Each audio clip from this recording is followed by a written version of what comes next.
Hi හැමෝටම LR production එකට ඔයාලව සාදරයෙන් පිළිගන්නවා. මම ලහිරු රණසිංහ. අද අපේ පොඩ් ටෝක් එකට එකතු වෙන්නේ ලෝකේ පුරාම වගේම මේ දිනවල ලංකාවෙත් ලොකු කතාබහක් ඇති කරලා තියෙන දක්ෂ නිර්මාණකාරියක්. ඇය තමයි මියා සී. හායි මියා, කොහොමද ඉතින්? හායි ලහිරු, මම ගොඩක් හොඳින් ඉන්නවා.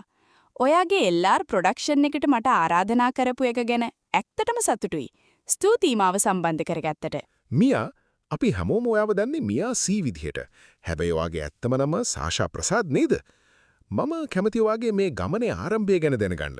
කොහොමද ඔයා මේ තරම් ජනප්‍රිය වුනේ? ඕ ලහිරු, මගේ ඇත්ත නම සාෂා. මම උපනේ ෆීජි දූපත්වල. මගේ පවුලේ අය ඉන්දියානු සම්භවයක් තියන අය. දැනට මම පදිංචි වෙලා ඉන්නේ ඕස්ට්‍රේලියාවේ. මම මුලින්ම විනෝදාශමයක් විදිහට තමයි Instagram එකටයි YouTube එකටයි මගේ ෆැෂන් සහ ඩාන්සින් වීඩියෝ දාන්න ගත්තේ. කාලයත් එක්ක ගොඩක් අය මගේ නිර්මාණ වැළඳගත්තා. මේ දිනවල ඔයා ලංකාවේ සංචාරය කරනවා. ලංකාව ගැන සහ මෙහි ඉන්න ක්‍රියේටර්ස්ලා ගැන මොකද හිතන්නේ?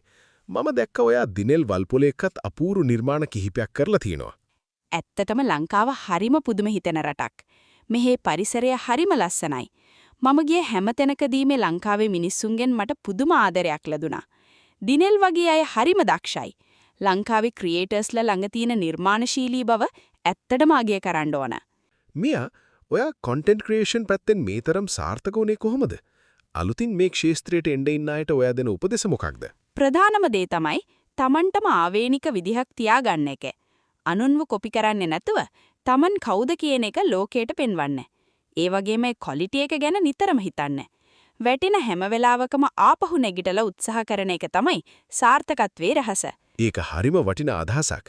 මියා, අවසාන වශයෙන් ලංකාවේ රසිකයන්ට මොනවද කියන්න තියෙන්නේ? ලංකාවේ රසිකයන්ට මම ගොඩක් ආදරෙයි. ඔයාලා දෙන ප්‍රතිචාර මගේ ගමනට ලොකු ශක්තියක්. ලහිරු, ඔයාගේ මේ channel එකත් ගොඩක් සාර්ථක වෙන්න කියලා මම ප්‍රාර්ථනා කරනවා. බොහොම ස්තුතියි මියා. අපේ ආරාධනාව පිළිගෙන ආවට. ඔයාට සුබ අනාගතයක්. LR ප්‍රොඩක්ෂන් අපිව නැරඹපු ඔබට බොහොම ස්තුතියි. මම ලහිරු රණසිංහ. නැවත වීඩියෝවකින් හමු වෙමු. channel එක subscribe කරලා තියාගන්න.